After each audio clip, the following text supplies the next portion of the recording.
Right, ladies and gentlemen, we'll get started with our second session, the bit you've all been waiting for. Tim, Martin and Steve to talk about Sitecore 7. Thank you very much.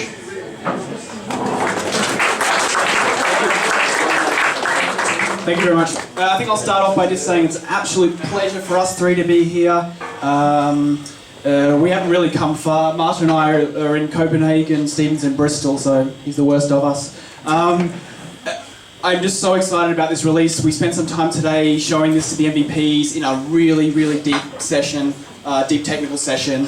We're coming back up a little bit. We're not going so deep, we're more going to a feature list, and of course, we'll be here for a little bit, and we really want to hear from you and talk about some of the new features in Sitecore 7, codenamed Elbrus, which many people have emailed me and said, "Oh, that's a mountain, great." It's also known as something like the worst outhouse in the entire world. It's called Elbrus as well. I only found that out the other day. Okay, so I can say that there are a couple of major aims with Sitecore 7 that we started out with. This was a bit of a weird release because we started out with something that was built for a particular client, a very large client with a lot of content, and there was a couple of things that came out of that client's requirements that we thought we could really bring into the product. And the major aims we had behind Sitecore 7 was first just some general updates and fixes. And a lot of these were not just closed down to developers, these were authoring, things that we enhanced, marketing as well. They're mainly developers. It was a very biased release. The other aim was allow huge amounts of content storage, and so much that we wouldn't really have to revisit this ever again. The particular client that I worked with a long time ago was a news site, the largest one in Australia. And they had over 20 million content items and a huge media repository and a video repository, and they wanted that all within Sitecore, so we kind of had to think outside the box. The next one was to create an API that does scale as well. So if I want to query 20 or 100 or 200 million items, I want to be able to get that back really quickly. So really they were huge kind of like major aims that we had as a team. We were a team of 4, and we're actually missing one person. He's in the States right now. His name is Alex Sheba, and you may have read his blogs. He was part of the team as well. So the general updates and fixes. I'm sorry if this gets a little bit technical, but hopefully you excuse me. First of all, we upgraded a lot of our third-party libraries. So Sitecore, for a long time, has used Lucene.net. It's used HTML Agility Pack and Log4Net and these third-party components, Telerik as well. So we thought it was about time to not only upgrade those, but we kind of a new way of bringing those into Sitecore. So we now have a lot of our third parties managed via NuGet packages. So we bring those in and we get automatic updates when new versions come out. And what I think you'll see out of this is really quick updates when third-party libraries come out. We'll be able to upgrade really quickly now. So the first one was Lucene.net. We updated that to 3.03, which is the latest as I'm currently speaking. It's not the latest of Lucene, the Java version, but definitely of the .NET version. The HTML Agility Pack, this is something that developers will use to parse HTML. We've upgraded that. I'll fly through these really quickly because it's really not too exciting. And Newtonsoft as well. One big thing that we did is the entire Sitecore system runs off .NET 4.5 now. So we did a huge upgrade from .NET 2.0 to .NET 4.5, and this means that we could take real advantage of their new garbage collector. Everyone loves garbage collector, right? We're dealing with huge amounts of items. Memory is really important. So this was kind of like an instant win to us. And the Sitecore kernel and the stuff that we all wrote for Sitecore 7 could take, the parallel task libraries and asynchronous and things like that, and really start to push it on the hardware that you guys all buy for your sites. And there was a shared source module built by one of the developers, the advanced database crawler, that if most developers have worked with Sitecore before, they will at least install this at some point. It's a really great helper class, and Alex Sheba wrote this, and being on the team, we were able to kind of bring in the best, and it had been out there in the wild for a while, so we saw what worked and what didn't, and we took the best parts into Sitecore 7. So, data sources. We heard before about the abstraction of content and how important it is to kind of not restrict yourself to what you see on the page and what content you serve to the page. And of course, we've had that for a while in the form of data sources, but for a long time, Sitecore stored these as paths. And when we moved items around, the path has changed, and there's no way that you can kind of go and fix all of those paths where they're all used. We switched those to GUIDs, and we've integrated those into the links database. So if you delete an item, you know about it in all your data sources. So that's a simple fix, but really powerful. Verbose logging, and I have to admit, verbose is, the MVPs might be able to back me up here, but verbose, I think, is an understatement here. The amount of information that you now get when you're searching with Sitecore using this new API we provided, and indexing your data is just more than you will ever need. So if you've ever got problems, this will tell you exactly what your problem is. We have introduced iFilter support for media library. Translation, it means that you upload PDFs, you can search for the content within them. PowerPoints, Excel, Word documents, all these different types of files are searchable by default. Really powerful, really scalable. In our tests that we've got, we have been doing a lot of tests on huge amounts of data, and it's extremely scalable. Okay, the indexing manager. Search is such a big part of Sitecore 7 now. It's inbred in everything. The UI has search, developers have new search, setting personalization rules has new search, setting rules has new search dialogues. And we kind of need a manager for admins to go in and check the health of their index and statistics on their index. We have information on how many documents you can push through in a second. We have information on how long it will take you to rebuild an index. This is fantastic if you're an admin and you need to say, well, for 2 hours the system's going to be a bit not as fast as it usually is. But we've solved that as well. So, indexing developer tools. The indexing manager is one thing. It gives you the ability to rebuild your own custom indexes with using this new framework. But there's some really handy developer tools in the content editor. If I want to rebuild just part of my content tree, you can do that now. If you want to rebuild all indexes that you ever have, you can do that with these indexing developer tools. Okay, large content storage. Okay, so in the UI, we've introduced item buckets. At the last year's symposium, we showed this off. This was a shared source module that we built for a particular client. They had really kind of specific requirements, and we released it to the community open source. We took the best parts out of that. We got a lot of feedback from all of you, from partners all around the world, and we've really fine-tuned that, and that is now inbred into the core product. I'll be showing that soon. Content tagging. This is a flat tagging system, so you can tag your content, every single item in the content tree with anything. And the way we typically think about tagging is, oh, I'll tag this article or this blog with CMS or Sitecore or search or something like that. That's not what this is meant for, and that's why the field is called semantics.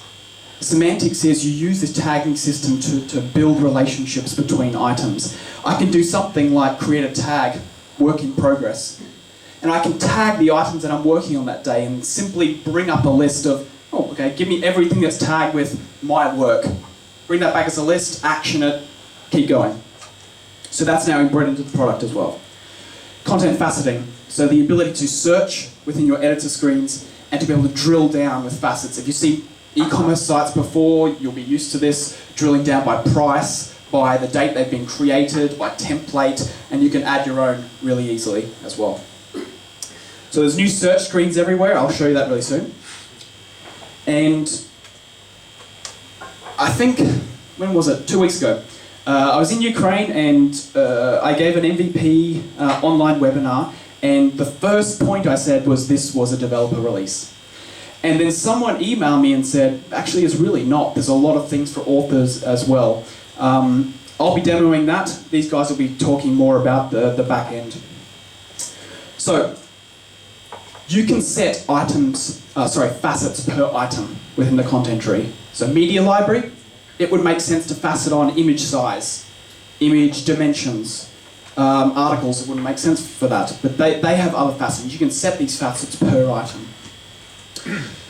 Quick actions. When I show you this demo later, these are extremely powerful. They allow you to bring up your search results or all your items in a new search screen, and they get all these nice links on it to say, okay, well, let's publish that. Let's push this to the next stage of workflow. You don't have to open the item at all to do those quick actions. And it's a really nice way of being able to just say, okay, I've got my list of work, publish, publish, publish, publish, publish, done.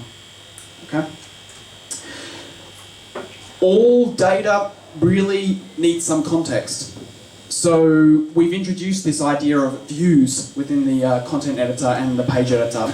If I want to see articles, I might want to see a list. If I want to see the media library, I might want to see just the images, maybe a title as well. If I'm viewing locations of my stores, I want to see them all on a map, all with the little pin locations everywhere. So we've given you an open framework. We've also shipped with 9 different views. Some are developer views, some are marketing views, and most of them are content views. You can also display any field that you want in your search results. So if I'm searching for products, I don't want to have to open those items to figure out what the price is. I want to see it in my search results. Really easy. And might I say that this is all stuff done by an author. This is not developer stuff at all. So what I was talking to the MVPs today about is that there'll be a kind of, I guess, an extra phase within most Sitecore sites implementations where you set up the authoring environment for particular people. You turn off views, you create new views, you turn some quick actions off, and so forth. Okay, I will show you the new system. Okay, you're all used to that.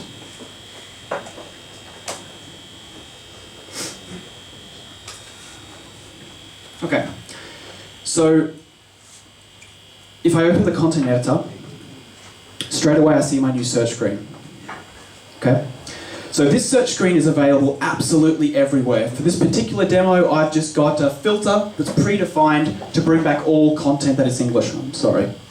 There you go. So if I run some searches, it's bringing back all my content. I can see it all in different views.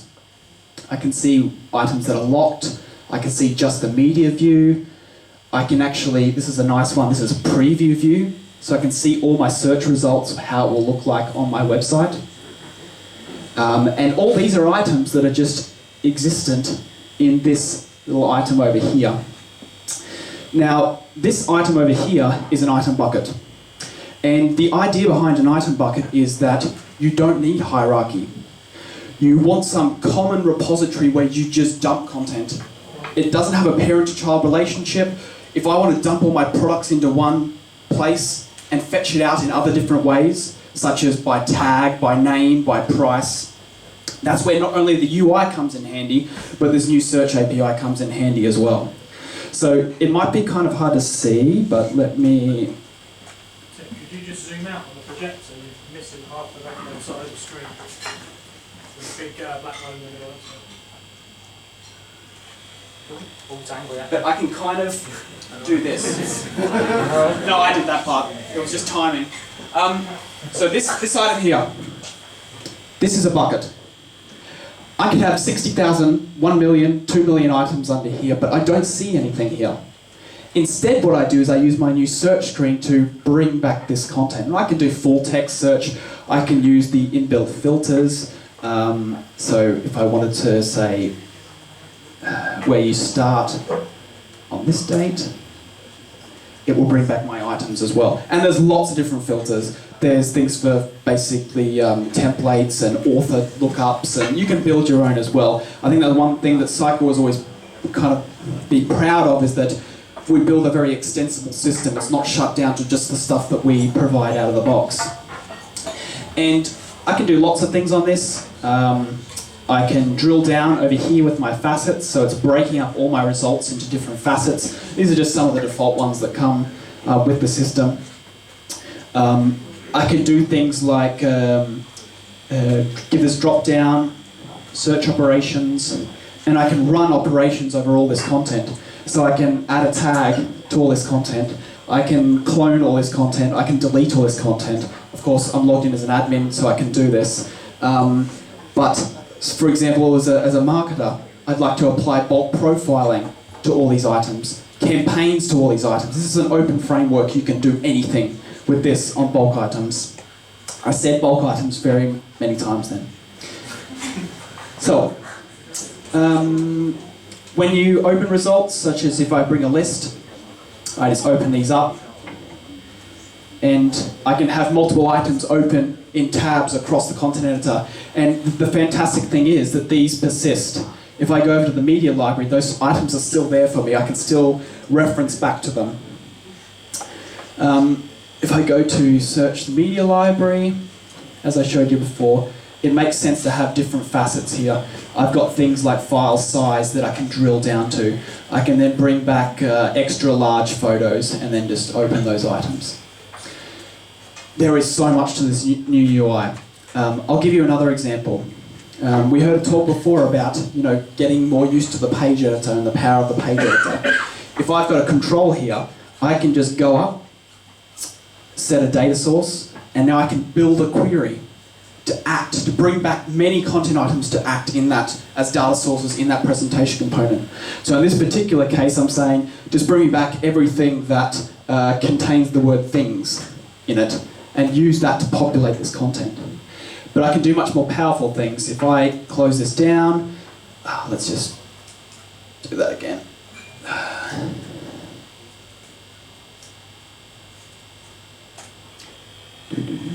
Sorry.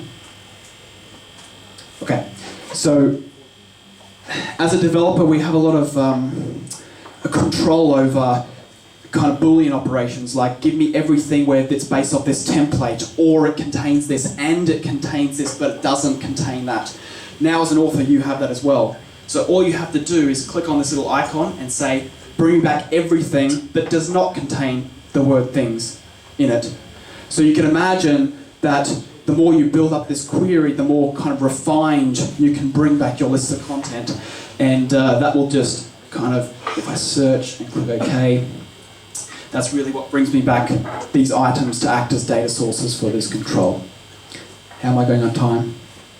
I think someone else can continue. So we'll move on. And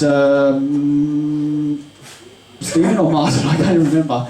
Who wants to talk about the API? You can do it, Stephen. Here you go, Steve. Let me just... Right. So I think before, where you had the item buckets module, it was the core part, the core experience, and it kind of still is. But for us, we wanted to provide something underneath. We have this opportunity to revisit the search. If you've used Sitecore search, you'll know it's kind of quite intertwined with Lucene. And we were thinking, well, as we scale up to these millions and millions of items, we're going to need providers that are going to outstretch Lucene, and we're going to want things like Solar. I mean, my personal experiences with Solar, but you've got Elasticsearch, you've got Fast, you've got all these other things. So why not, when we're searching things, when we're storing items, why not abstract that away into what we would like to see as a provider model. So in this release, you'll see that the item buckets, when you're doing the query, by default it's working against Lucene, but it will happily be switched to working with something like Solar. And the great thing about it is what we've done is we've provided a complete link layer over the queries that you make. So now you almost see the item buckets front end. The work that's going on underneath is of particular importance for developers, and hence why we're developers talking to other developers, the MVPs, other people like that today. So you see that we'll ship with link to Lucene and link to Solar. You'll be able, it's a full iQueryable interface. You will be able to issue queries and you're not saying, oh, I'm going to send this to Lucene or Solar. We handle all of that for you, all the translation, the expression tree parsing, everything, with the idea that gradually people can build new providers themselves, be it to Elasticsearch or whatever, that would support kind of .NET in there. Then we have this ability that instead of just working with Sitecore item, the item class, you will now be able to take those search results and the documents that you store from your, that you create from your items, you can then cast them back into plain POCO objects. So, and we provide a mapper to take those results and map those in, be it from Lucene, from Solar, from provider X. So, like Hibernate, AutoMapper, Glass, but we're taking things from the search layer. But as you go around the interface, as you update, as you save, all of those changes are instantly flushed to whichever provider database you're using, to Lucene or whatever, and then so you'll be able to take some of the weight off querying the database, because you'll be going to a layer that's probably designed for sort of faster searches. Right. Good luck. Yeah, here we go. There's lots to this, and we're trying to fit it all in 30 minutes, and we spent 5 hours with the MVPs today, giving them a full run through all of this. So this is, like I say, a very condensed version. But the idea is that you would have your data templates. You start to push through the system. Are we mapping here? Yes, we are. So there's a whole process that involves of when you index the item, you've got full control over how your item, your template within Sitecore, all your data is actually flushed into the database. Lots of extensibility points all through there. But then when you start to come out again, you start to talk about how you're going from your the result through to your link queries. Those link queries are translated into native queries, so into Lucene queries or Solar queries or whatever, and then those results are then mapped back into your plain objects that then you can use them in your front. Is there anything I've missed there? That's fantastic. So here we have an example of your data templates. Obviously you're creating them as normal. But then we have our class representation of the data templates. And at the moment we just have one kind of attribute. They're just properties. We will take those properties, as long as they've got setters, and map them to that template. So you can directly have them in the index and then out into your objects. And as you can see, you're not inheriting from anything that's Sitecore. Literally, it's just a single attribute. We're trying to keep these objects as clean. You can use them for multiple things if you want. There's a lot of flexibility there. How we handle all of the different field types, how everything is translated and goes into the index is fully controllable. We have field readers to control how we read from various Sitecore fields. You can zoom in with that. We can control how the values are translated before they even get into the store, into Lucene or Solar, and then we can control how they come back out again. We can control how the fields are named, whether they're stored, tokenized. I mean, there's like I say, we spent a long time explaining all of this. You can add zoom mode. Escape. Nice. And Control 1 to go back if you ever want to go back. And now we have the magic. So this isn't like a bunch of extension methods all jammed together to make a kind of, link to whatever. This is a full iQueryable. You see we pull out a context object based on either an item or the name of a... Can you see? Do you want me to zoom? You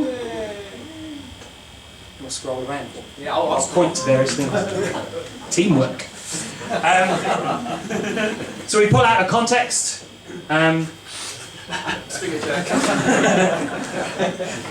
We get our index, and from there we grab our queryable. And our queryable maps to our POCO. This is just a class that you've created, decorated with the attributes that you want things to map to.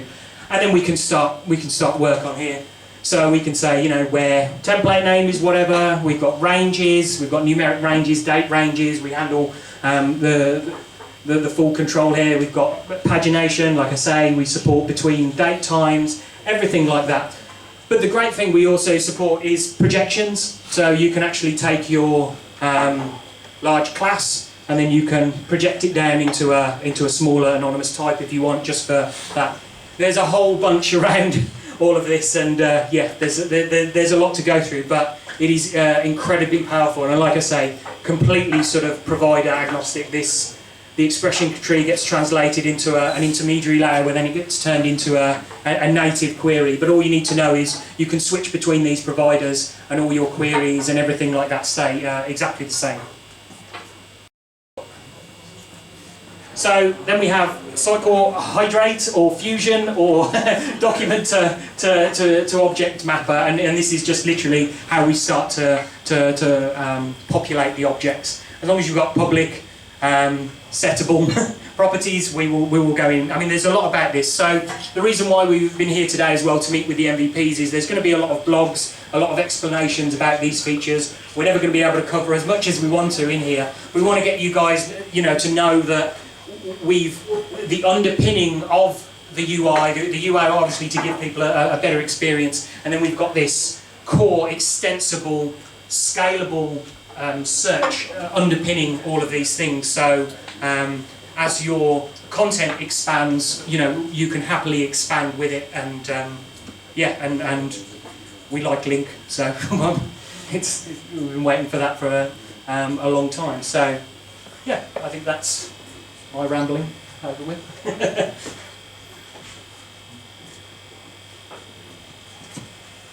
Okay.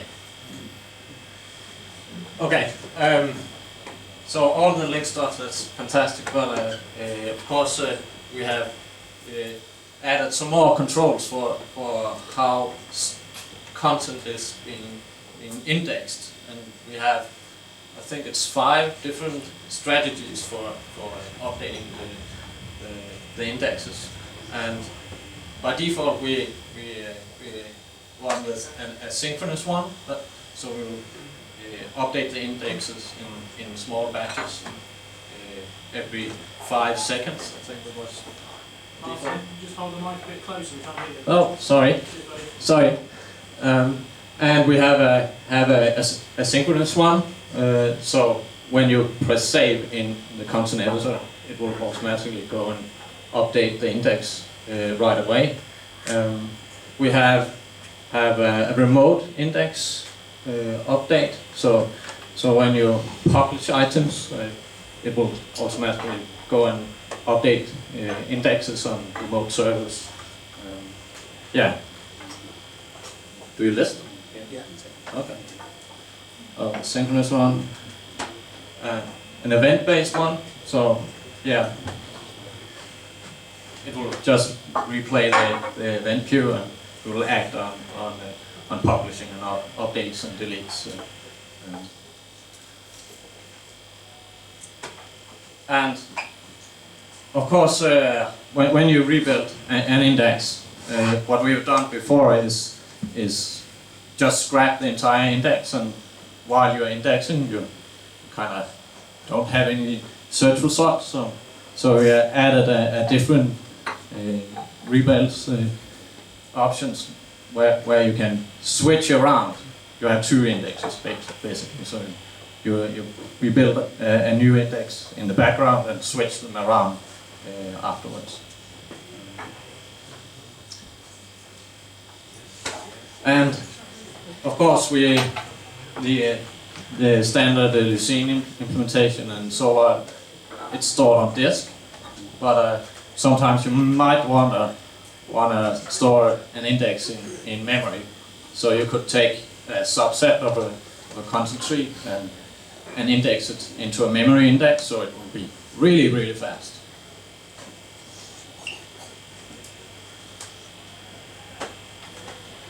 We have a few new crawlers, and what we give you out of the box is based off Alex Shiba's work from the, what is it called?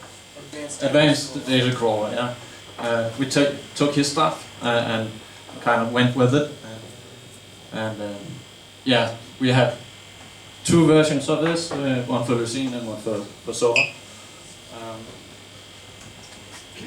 But of course, everything is kind of based off interfaces, so you can go and build your own if you want. And you can build crawlers for external data. You can crawl files on the file system, or go off to SharePoint if you really want to do that. Something like that. Crazy, right? So, and what will we give you? We will give you some base classes that will help you a little bit. So we have a hierarchical one, and from that we actually went even further from the abstract bit provider crawler and built a new Sitecore item crawler that is not provider specific, so it's agnostic. So it's a bit cleaner in the code. So, and the last one, we give you a flat crawler, so that's just index a flat list of things. Really easy to implement. And we provide you with a few extra tools that goes into the admin section. FillDB is a small HPX page that you can use to pour in really a lot of items into the content tree. So you can test out how your solution will act if you really have 5 million or 10 million or even more. And it is just random data it will generate based off some text files, just randomize words out of that. But it's a tool for trying out things. And we'll give you a link scratch pad. It's a small page where you can try to build link queries.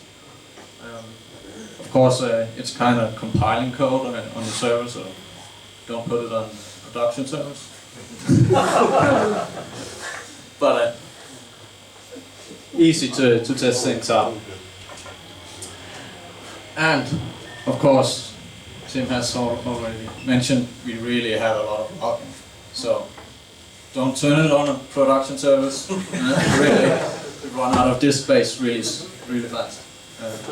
But if you have problems, anything, go and turn it on. Try look in the log file, see what's going on.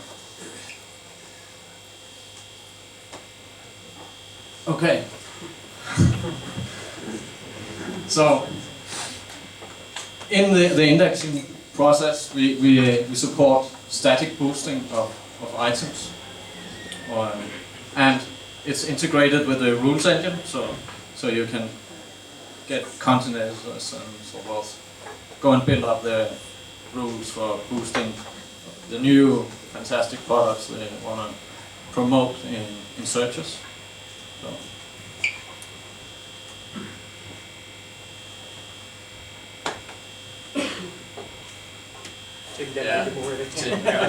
Okay, so the next thing is the rules engine. If you've used DMS before, you'll know you can set personalization rules. The rules engine is extremely powerful, not only for personalization. I've seen developers do some fantastic things with it. And all it is really just an expression builder that authors, marketers, developers, everyone can use. If you've seen Outlook rules before, it kind of acts the same way. But setting all the variables within these rules, such as what's the data source, what's the presentation component you want to show, what's the country you want to look up, you can use search screens for that now, and they've already got default filters on it to only bring back the relevant stuff that you want to see. The search-based data sources, I showed you that before.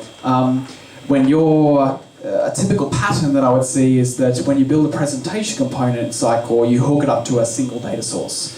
And if you're, if you wanted more than that, then when you pointed to that item would have references over to other items to fetch back.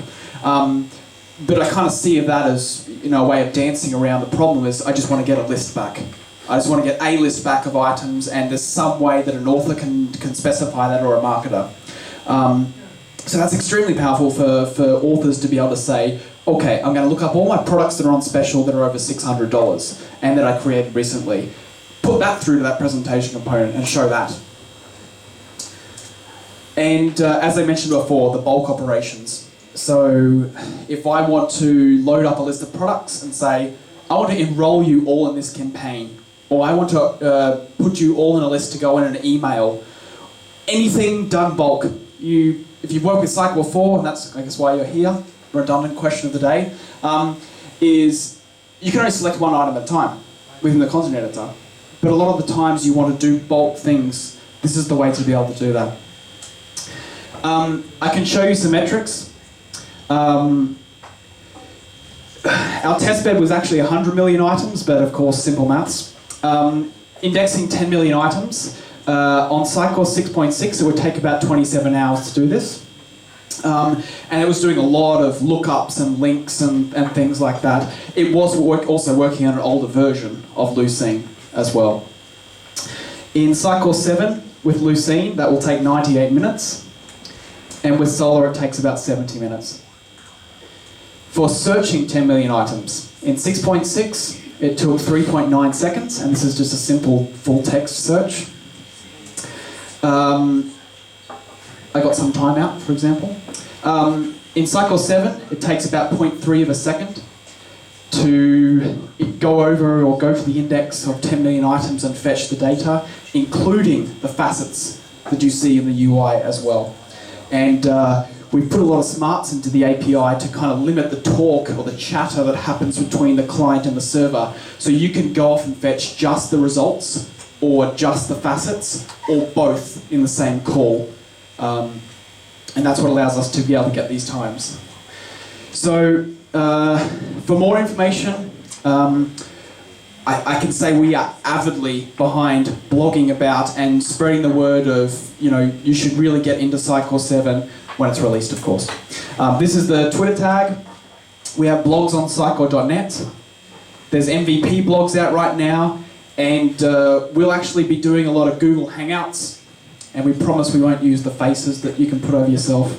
I can't promise that actually, but you can talk and you can ask directly to us. I think I used to work for Sitecore in Australia, in a region, and I think I kind of always thought I'd love to just talk to the developers who wrote this, and we will be doing this. We'll have Google Hangouts, public Google Hangouts, where we will focus on one particular feature and just go into it so you don't have ever any other questions to do with it. So contacts, Martin, you can contact here. That's all our email addresses. I didn't mean that. I'm sure the slides will go out. So, I don't know, are we running questions or not? If anyone does have any questions, you can ask now if you want. Yeah, we've got 5 minutes for questions. Snap. There is more pizza at the back, so people might get a bit Fancy. Alright. I'll give pizza to the people. Last Sitecore user group, Kern mentioned they're working towards extracting an API like an abstraction from Sitecore. Is that going to be in this version? So abstractions of items and things like that? Yes. Excellent. So a lot of what we've done, we have not built a complete replacement for the item class, but we have an abstraction or interface called iIndexable, which could be an item, which could be a document on the file system, and we have common attributes on that interface. There is still so much, like especially with querying and getting data out, there is so much that you can just off-put to the index, such as the link manager. You would usually pass an item into that, wouldn't you? Just write it to the index. It's now a string. I can get that back. I don't have to ever go back to the item. I'm not saying it's completely gone, and to kind of emphasize that, we have a class you can inherit from called search result item. And this brings all the goodies from Sitecore item, but it's not coming out of the database. It's coming from the index. Template name, ID, name, URL, IDs, and they're cast back as ID, not string, ID, GUIDs, enumerable of ID, the real types you would want to work with. Cool, good question. Yo, hi. First of all, to congratulate you guys. Thank you. It really looks very impressive what you've done. Especially try to relieve a little bit the stress for database publishing. Yeah. Which was one of the big problems for the enterprise cycle, I guess. I have one question is, everything you just mentioned applies still to master for content delivery, but doesn't mean it's still Sitecore depends on the history engine for the distribution delivery. And putting on top of that, sorry, You're right. does it mean that Sitecore itself is recommended actually to have search servers like Solar instead of depending on the inner indexing itself per se? Because that's one of the big problems when you have a distribution server is to replicate indexes. Of course. Of course. I think we've all got something to say on that. First of all, the history engine, we've taken a lot of the load off that. And when we're doing some of the updates to items, we kind of like suck it all up and put it over like bulk. The problem was that you take that one, and then that one, and then that one, and of course you want to suck things up and chuck them all over in one batch. Something like Solar, I mean, I'm probably a little bit biased, but I'd be like, yeah, if you want a distributed index to power all this, use Solar. Lucene, the metrics we've done, we've got 100 million documents in there, we've got these types of similar results, it scales quite well, but when you're really talking about distributed servers, And resilience as well. and fallback and fault tolerance, I mean, Lucene.net has improved a lot. The fault tolerance, the amount of corruption that happens, we never saw it throughout the entire 4 months we worked on this. So, yeah, the history engine has a lot of load off it. Also, because now your queries are all going to your index, your database is silent. It does nothing. So, and that's kind of like, I mean, that's great because SQL Server, to be honest, can be expensive sometimes. And if you can go, okay, well, we've got 2 servers, we'll probably push that into 1. On our tests, we've got 8 test servers to test Sitecore, 7. And that was running 2 database servers. We were like, wow, okay, let's take one of those out and put it to Solar. And so it can use the 3 servers, and it's got auto sharding and replication and all that. Also, you've got to look at the indexing strategies. You don't have to use the history engine at all. You can use the event system to be able to rebuild indexes, or you can just use the, well, that's the remote events that call off to fire and update an index remotely. There's a one index strategy.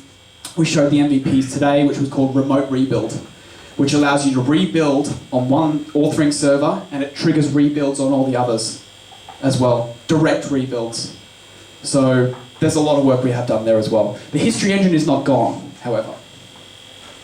Cool. No worries. One more question? Go on. Go for that. Oh yeah, sorry. Yes. Okay. Yeah, so I reckon, I'm sure you guys have done a lot of cool stuff with, in terms of the development team. But let's assume we want to, we have a whole big distributed authoring team globally, and we want to implement a Sitecore 7 solution with Solar and distributed indexes. What sort of documentation are you guys looking at? Do you have a dedicated documentation team for this? And can we expect documents to be out? I mean, the Google Hangout thing is a really good idea, and yeah, that's awesome. But can we expect a lot of documentation around that kind of edge scenarios? I'll start, and then Stephen can kind of take over if he wants. Stephen wrote the documentation for Solar, for the integration. I can say that we're not going, hey, here's how you tweak Solar. That's not, I guess, our responsibility. We kind of go, grab Solar, set it up. We even have some helper files that we ship with to start up the Solar system. But as for how to scale with Solar and like recommendations, that'll be coming in the blogs and the Google webinars. I mean, I know that Stephen alone could talk 6 years about Solar, so who's got that time? Yeah, I was going to say, I mean, you know, I've written all the documentation from scratch. The idea would be, and we've spent a lot of time on this, is that the providers are switchable. So you could, in theory, go with Lucene, and then at a point that you needed to distribute, you could switch to Solar. All your queries are exactly the same. So we're kind of not saying one over the other. It's a matter of scale. It's a matter of, you know, I mean, if you're writing to the file system, you know, if you need to load balance, you know, globally distribute with something like Solar Cloud, where you're, you know, pushing things across, you know, and you could have authoring environments in different places. It may be, like I say, a better fit that you can have a single URL that, you know, your search servers go to. But all that kind of stuff is the kind of things we want to know about, because we want to know how people are intending to use it. So this is why we're out kind of talking to people, saying, well, how do we focus our, I mean, we've got a massive list of blogs just of little things, but, you know, little bits of information that people may need. There's a lot in there, and we're trying to kind of get it all out of our heads at the moment. And documentation is fine, and you know, is coming, and, you know, will follow in greater and greater detail. But we want people to start using this as soon as possible. So, but you know, I'm the man to ask about Solar if you know, as it goes on. So, you know, his email's there. Yeah, I got your email. Yeah, I know. So I've got one more small edge scenario. Yeah. Now, you mentioned that we can switch the providers. Yeah. But let's say for everything we saw so far up there, other than the data source index, can we have one provider for everything and have another provider? Let's say we have some sort of custom in-house search. Yeah. Can we apply that to a certain area of the solution and use the standard Solar or Lucene that comes out of you guys, your implementation for everything else? Yeah, I mean, you can certainly write your own provider or whatever. What we don't support in the RTM, which we will support in update 1, is running 2 different providers at the same time. We wanted to get the provider stuff out, but eventually we will have it so that you can have one index running maybe from Lucene and one index running from Solar and whatever else. So I mean, that's definitely on our kind of thing to do, sort of ASAP. So it'll be update 1, right? Yes, because we're writing it now, so yes, I know it's definitely in there. But it's one of those things we wanted to make sure everything was sort of rock solid, and then we started to see these scenarios come through as, because we released the MVPs, and internally, as we start to see people use it, we start to see these different scenarios that we need to catch up with. And we hope that we've got this really core, strong base that we can then add these sort of helpers to, and other things like that. So. Just to add, obviously, it's not just these 4 guys that are building this area of the product. There is an entire, you know, Sitecore R&D and engineering team behind these guys who are developing the documentation, going through QA, making sure that your upgrade processes are going to be as slick as they can be. You know, obviously there's caveats involved there, but the important thing is that Sitecore's making a conscious effort to make sure these guys are accessible to you in the community. So don't feel afraid of tweeting or emailing these guys, you will get a response. The only thing I will say is, obviously, you have Sitecore support, so if you're doing stuff in production, make sure you leverage the support team, because that's what your client's contracts will be you know, falling back onto. But, so we haven't got time for any more questions. These guys are going to be around for, what, 10-15 minutes or so? You're going to head for a train, aren't you? So a big round of applause. There's some more pizza and